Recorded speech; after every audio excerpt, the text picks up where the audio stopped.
Heroic cops rescue K9 German Shepherd from frozen river. Then something shocking happens.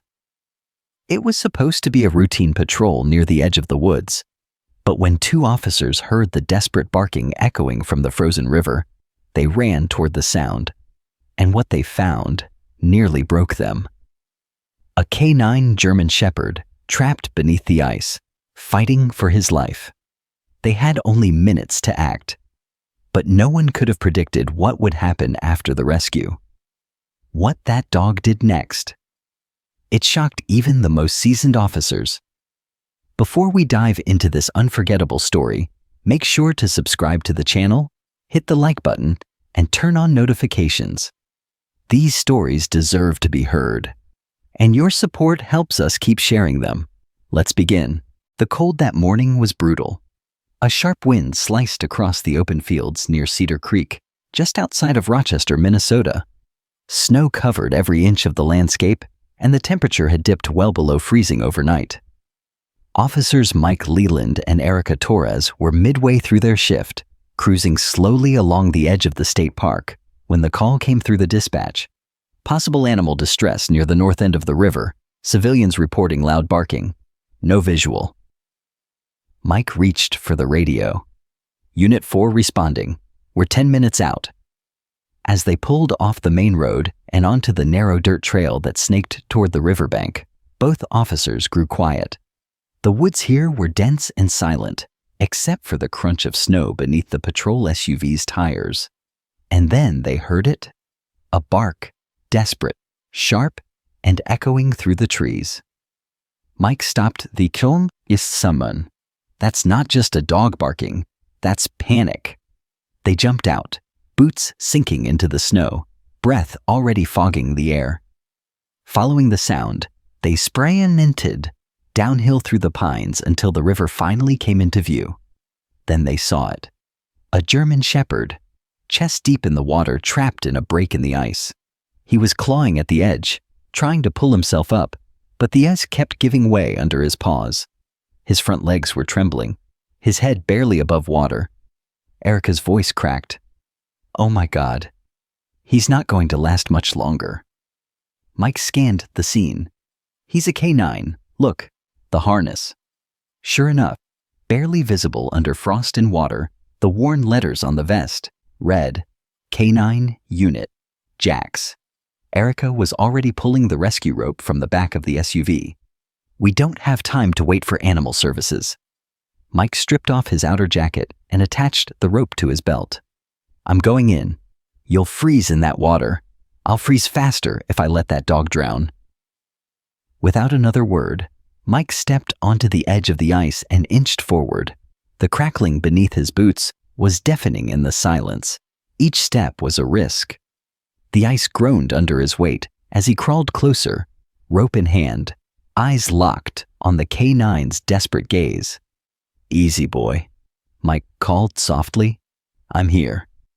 Just hold on. The dog's eyes met his.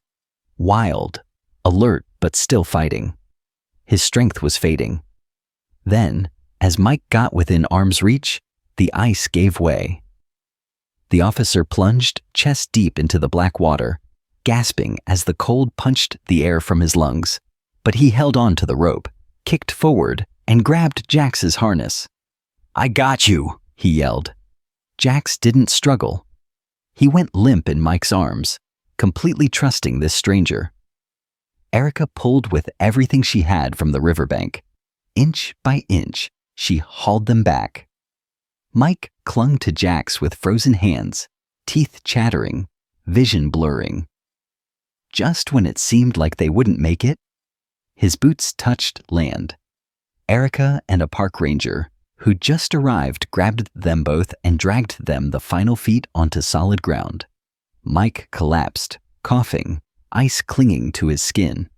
But his first words were, "Is the dog breathing?" Jax lay still. The ranger pressed a hand to his chest. He's alive. Shivering. But alive. Mike closed his eyes in relief. They rushed Jax to the nearest emergency vet, while Mike was treated for hypothermia in the back of the cruiser, wrapped in blankets. Erica stayed by his side the entire time. Back at the clinic, something unexpected happened. As the vet examined Jax, she paused. "This dog, he's not from any local department." "What do you mean?" Erica asked. The vet turned Jax's collar and revealed a faded metal tag hidden under the vest lining. On it was a serial number, and just below that, K9, number 291, classified case, retired. "Wait," Erica said slowly. "He's retired?" The vet nodded. "Not just retired, removed from duty years ago. This dog's not supposed to be here at all." Mike, still recovering but listening closely, narrowed his eyes. "Then the question is, where was he going? And what was he running from?" None of them had answers yet, but Jax did. And what he'd been through, what he was still running toward, would soon turn this rescue into something far bigger than they ever imagined. Officer Mike Leland sat bundled in thermal blankets inside the precinct's medical bay, sipping on hot broth while the cold slowly left his bones. His fingers still tingled, and his lips were cracked from the exposure, but all he could think about was the German Shepherd. "Any updates?"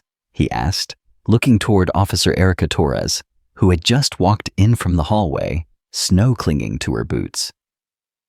"He's stable," she said, setting down a file folder.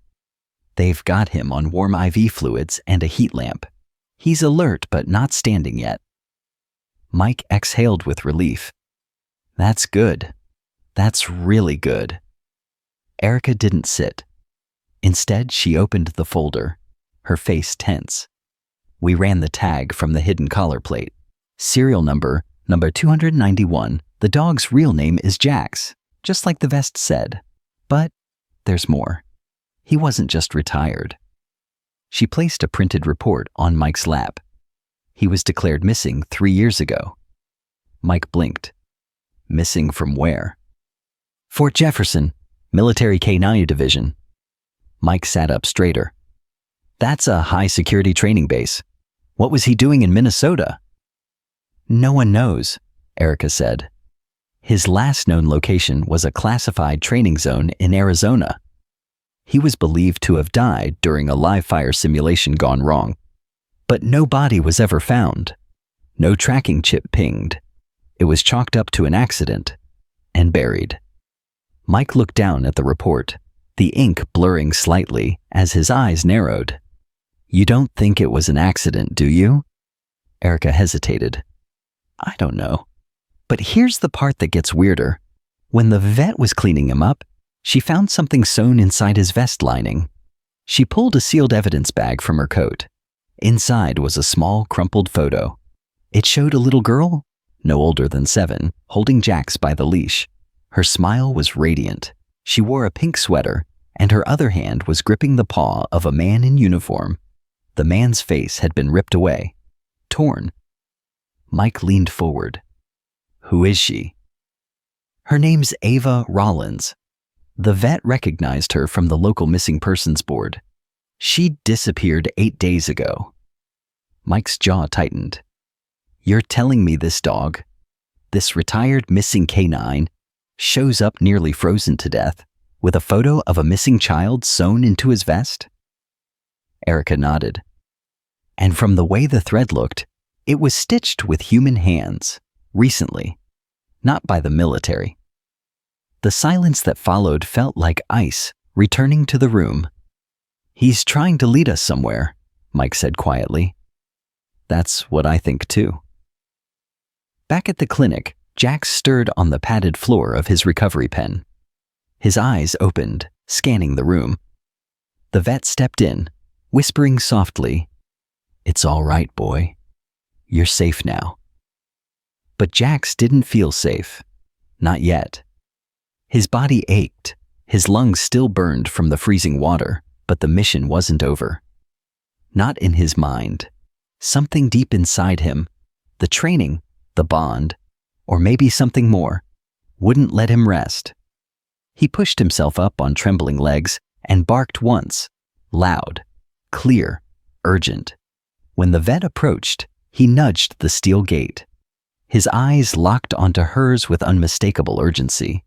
Across to him, Mike's phone rang. It was the vet. "I think he's trying to leave," she said. "It's like he has somewhere to be, someone to find." Mike was already pulling on his boots. "Let him show us."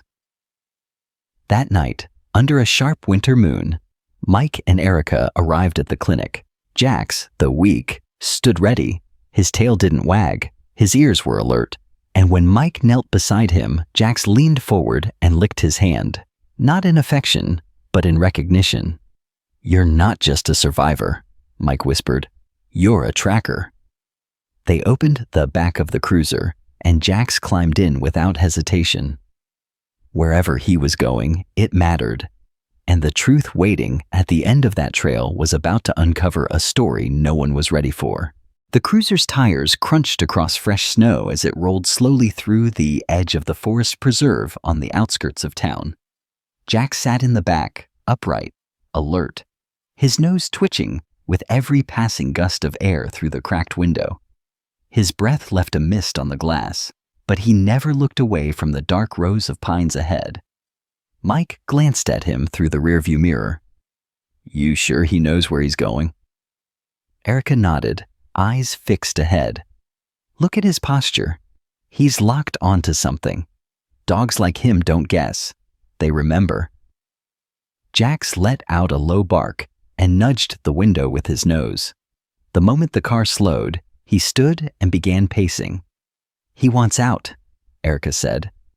Mike pulled the cruiser over to the side of the path and stopped. As soon as the door was open, Jax leapt down into the snow, his paws landing with quiet precision. He sniffed once, then took off at a trot toward the trees, not hesitating for a second. Mike and Erica followed on foot, flashlights cutting beams through the darkness. The forest was dense, the path unmarked, but Jax moved as if he'd been here 100 times before.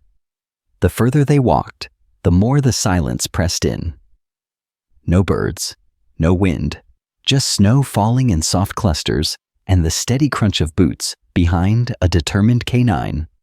After 10 minutes, Jack stopped abruptly. He stood still in front of a fallen log, nose close to the ground. Then, he barked once, sharp and loud. Erica approached, her flashlight illuminating the snow-covered log. Her eyes caught a patch of disturbed earth nearby. Something recently moved. She crouched down, brushing the powder aside.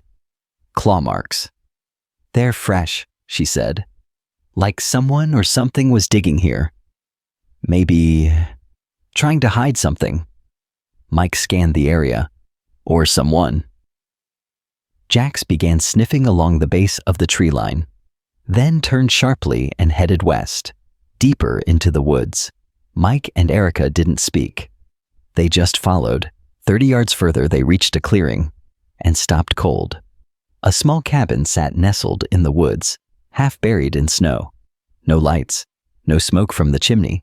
The windows were boarded, the door hanging slightly ajar. Mike reached for his radio. "Unit 4 to dispatch. We've found an abandoned structure.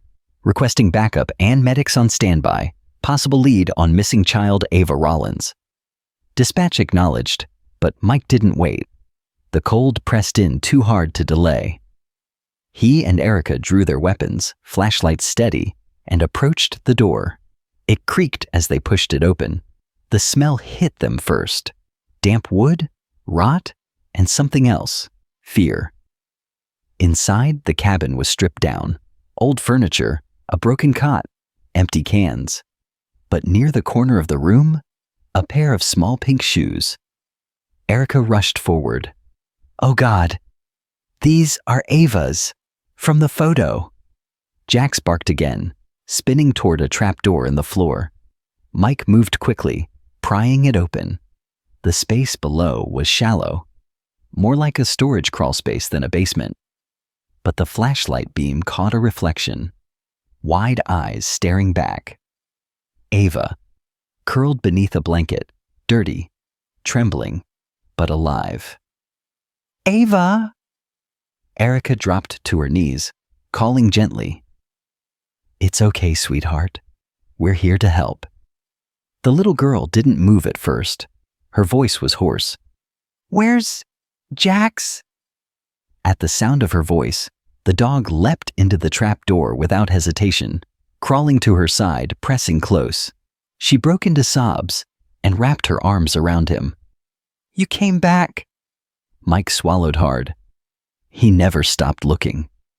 As Erica pulled the girl into her coat and carried her out into the cold, Jax followed closely, never more than a paw's length away. Backup arrived minutes later, and medics swept Ava away into the warmth of an ambulance. But before they closed the doors, she looked at Jax and whispered through cracked lips, "You saved me, just like Daddy said you would." Mike and Erica stood in the snow, stunned. "Her dad," Erica said slowly. "He must have been the man in the photo." Mike nodded. "And Jax, he must have promised him that he'd protect her. Even after—" The pieces were falling into place, but there were still questions to answer, and Jax, the dog who came back from the dead, had more secrets to reveal. The hospital room was warm and quiet. Ava slept soundly in the bed, her tiny body wrapped in thick blankets. Her face, once pale and hollow, had regained a soft flush. She was safe now, but she hadn't let go of Jax's collar since arriving. Jax sat faithfully at her side, unmoving, eyes locked on the door as if he still expected danger to return. Nurses tried to guide him out. He wouldn't budge. Mike stood in the hallway with Erica, flipping through a stack of personnel files Officer Daniels had delivered that morning. The top file was worn and sealed with a red stamp. Canine Handler, Sergeant Thomas Rollins, deceased. Erica ran her fingers through her ponytail. So, it's true. Her father was Jax's original handler. Mike opened the file and scanned the last entry. Sergeant Rollins died in an ambush overseas during a classified mission. The report says his canine partner, Jax, was listed as missing in action, presumed dead alongside him. Erica frowned. So Jax survived, and somehow found his way back. But how did he end up in Minnesota? Mike flipped to the next page.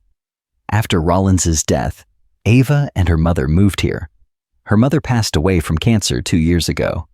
Ava's been in and out of foster homes ever since. "And Jax?" Erica asked. "No one knows. He vanished for over 2 years. Until now." The door to Ava's room creaked open. The attending nurse stepped out, eyes wide with disbelief. "You need to see this," she whispered. They followed her in. Ava was sitting up, her hand resting gently on Jax's head. Her voice was soft but clear. "He came to get me, just like Daddy said he would." Mike knelt beside her. "Ava, do you remember where you were? How you got there?" She nodded slowly, eyes distant. "A man took me. Said he knew my mom, but he lied. He locked me in that place and left food every few days. But I was alone until Jax came." Erica spoke gently. "How did he find you?" "I don't know. I just woke up one night, and he was there inside the cabin. He didn't bark. He just laid next to me. He kept me warm." Mike's throat tightened. "Do you know how he got inside?" She shook her head. "The door was locked, but he was there when I needed him." The nurse touched Erica's arm. "She's been through trauma, but her vitals are stable. She'll need therapy, but emotionally, she's holding on." Mike stepped out into the hallway and looked down at the tag still clipped to Jax's new collar. The old serial number, the faded engraving. He took a breath. "You know what this means, right?" he said to Erica. She nodded. Jax didn't just survive the ambush. He made a promise to protect Rollins's daughter, and he spent 3 years honoring it. Mike glanced back into the room. That's not just loyalty. That's love. Later that evening, as the sun set in orange and purple hues behind the snow-covered rooftops, Mike drove Jax out to the old base at Fort Jefferson. It was quiet now, decommissioned and fenced off. They walked to the memorial wall where the names of fallen Casanova units and their handlers were etched in stone. Mike found the plaque for Sergeant Rollins and knelt in front of it. "Your partner kept his word," he whispered. "She's alive. Because of him." Jack sat beside him, staring at the plaque, his ears lowered, his tail thudded once, gently, in the snow. Mike reached into his jacket and pulled out the old photo, the one that had been sewn inside Jax's vest. He placed it beneath the plaque, the girl's smile now even more powerful after everything they'd seen. "You made it home, Jax," Mike whispered. "And you brought her with you." The retired K9 closed his eyes and leaned into Mike's leg. Not from exhaustion, but from peace. His mission wasn't over. But the hardest part was done. For a few brief days there was calm. Ava remained in the hospital under gentle care. Jax never left her side. When the nurses cleaned her wounds or adjusted her IV, the dog would sit at the foot of the bed, watchful and still, like a statue carved from loyalty itself. Mike and Erica worked quietly in the background, filing reports, coordinating with child services, and searching for any trace of the man Ava described, the one who'd taken her to that cabin. But nothing matched. No fingerprints, no DNA, no license plate, not even footprints near the riverbank where Jax had fallen through the ice. It was like the kidnapper had vanished into thin air. Erica flipped through surveillance footage again and again, her eyes bloodshot and exhausted. No hits, nothing from the nearby gas stations, roads, or cabins. Mike stood at the window watching snowfall outside the station. Doesn't make sense. Why kidnap a girl, hide her in a remote shack, barely keep her alive, and disappear? She looked up. Unless he knew someone was coming. Mike turned slowly. "You think he knew Jax was after him?" "Maybe." Ava said the man was watching her less in the last few days, like he was nervous, like he was expecting something to go wrong. Mike paced. If he had military training, he might have recognized what kind of dog Jax was. He might have realized this wasn't just some stray. Erica nodded. Or maybe he knew Jax from before. The words hung in the air like fog. Mike sat down at his desk, pulled open the file marked Redacted, K9, number 291, and started reading the fine print. It was filled with mission details, most of them blacked out, but then he saw a note in the margin. Handler trained in high-level threat recognition. K9 known to form intense imprinted bonds. His finger traced the faded pen strokes. Jax had bonded to Sergeant Rollins. He hadn't just worked with him, he'd followed him into fire. He'd lived through the ambush that took his life. And somehow, he'd remembered Ava. Not just remembered her, tracked her, protected her, but if Jax had survived, was it possible someone else had too? Someone who wasn't supposed to? Mike's eyes narrowed. "Erica, pull the names of everyone on Rollins's last mission. See who made it out alive." She hesitated. "That's classified." Not for long. That afternoon, they met with a contact from the military intelligence unit who agreed to speak off the record. What he told them was chilling. Rollins' last mission wasn't a clean sweep. There was a breach in the unit. Someone on the inside was passing information. The ambush? It wasn't random. It was a setup. Erica leaned forward. "Who was the traitor?" The man shrugged. "We had our suspicions, but the files were sealed. The only ones who knew died in that blast. All except one." Mike's voice was quiet. "You're telling us there was a surviving suspect? And no one followed up?" "He disappeared," the man said. Vanished after the report was filed. No name, no trace? Erica whispered, "What if he didn't disappear?" Mike stood up. "What if he came back for Ava?" They drove straight to the hospital. When they entered Ava's room, she was still asleep, but Jax was gone. "Where is he?" Mike asked the nurse. She looked up, confused. "He was here 10 minutes ago." Then he stood up, barked once, and ran out. Mike and Erica froze. "He's tracking someone," Erica said. They bolted back to the cruiser. Just as they reached the parking lot, a figure turned to the corner of the building. A man in a black coat, carrying a duffel bag. His face was partly obscured by a hat pulled low. Jax was right behind him, growling. The man turned, and in an instant, Mike recognized him from the mission file photos. It was one of the soldiers from Rollins's unit, one who had supposedly died years ago. Mike shouted, "Police! On the ground!" The man reached into his coat, too fast. But Jax was faster. The K9 lunged, slamming into the man's arm, knocking the weapon free. Mike and Erica tackled him seconds later, cuffing him hard against the pavement. He didn't say a word, but the look in his eyes was pure hate. Back at the hospital, Ava awoke to the sound of Jax's paws on tile as he returned to her room. She reached out for him, and he curled up beside her. She didn't know what had happened, but she knew this: Jax had never stopped protecting her, and now the threat was finally gone. The sun rose slowly over the rooftops of Rochester, casting a pale golden light over the quiet hospital. Snow clung to the window panes as warmth slowly crept into the day.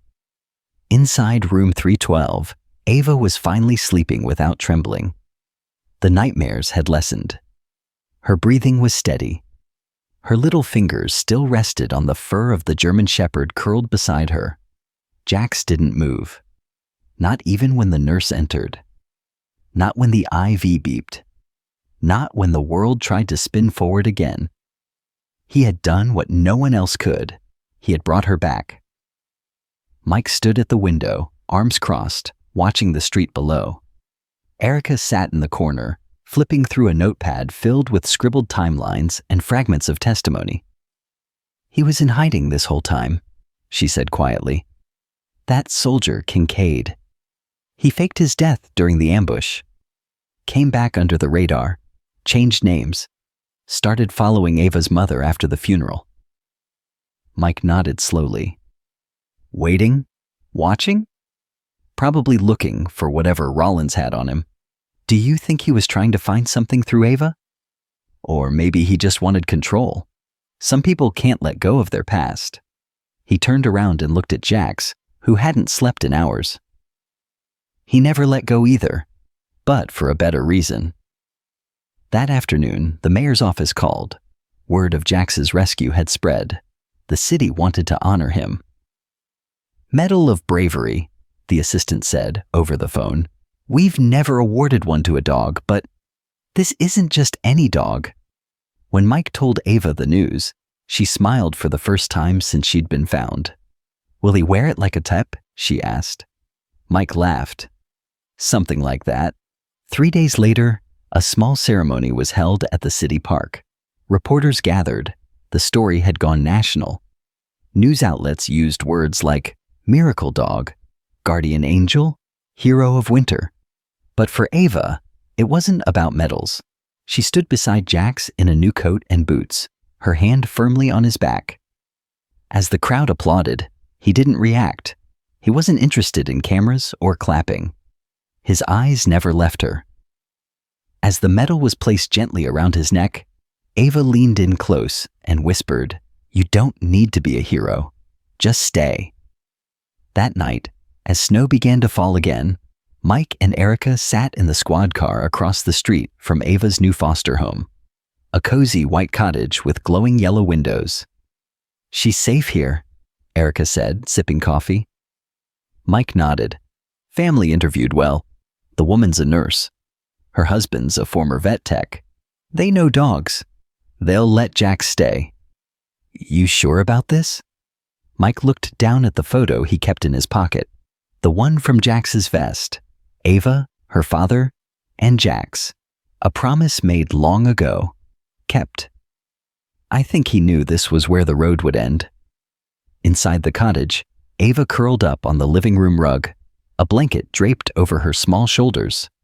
Jax lay beside her, one paw stretched out protectively, his eyes blinking slow and steady. She traced the metal on his neck with her fingers. You found me. When no one else could.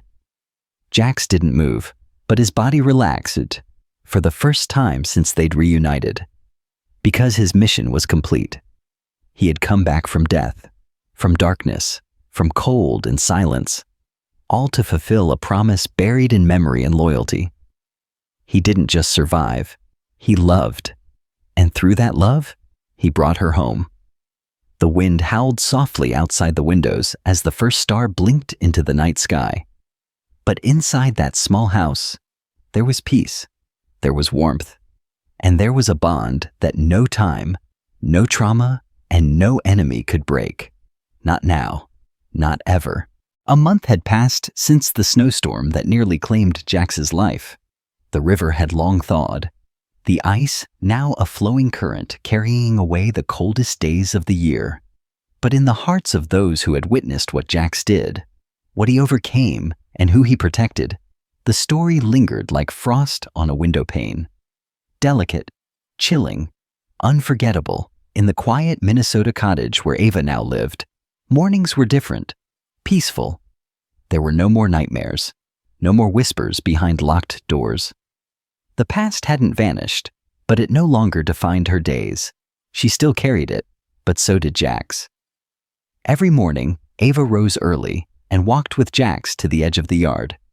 The old fence had been replaced with a gate that opened to a short trail leading into the woods. She would toss a stick, and though he was slower now, Jax would trot after it with gentle pride. His muscles were tired. His fur had thinned around his shoulders, but his eyes were still sharp, still full of something most humans couldn't even begin to understand. Devotion.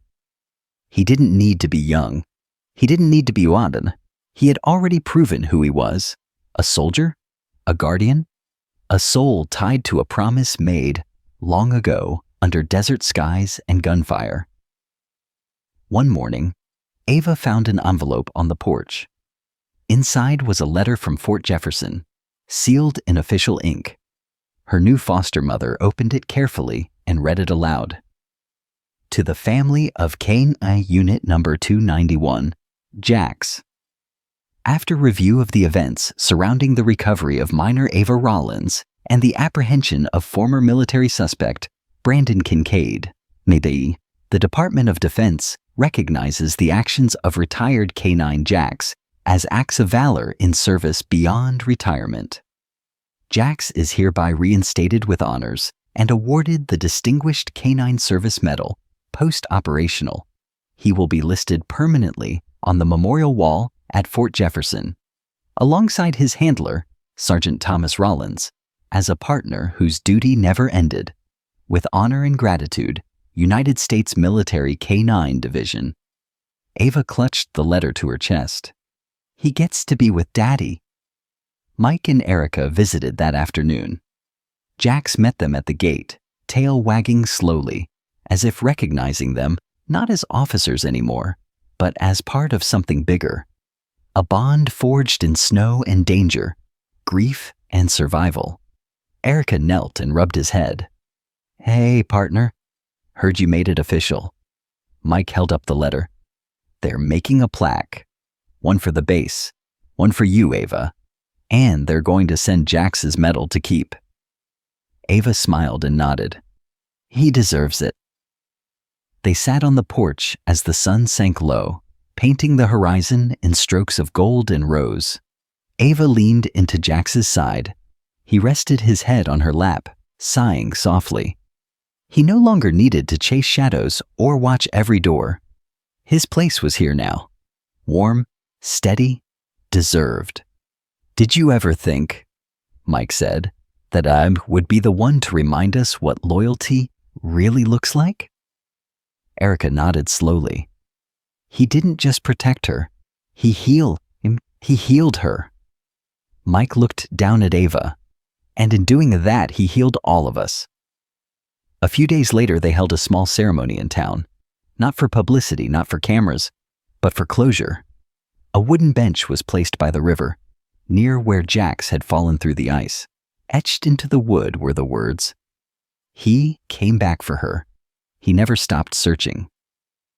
K9 Jax, hero, protector, family. Locals came. Some brought their dogs. Veterans saluted. Ava stood bravely, holding Jax's leash, her head high. No one cried, but everyone felt it.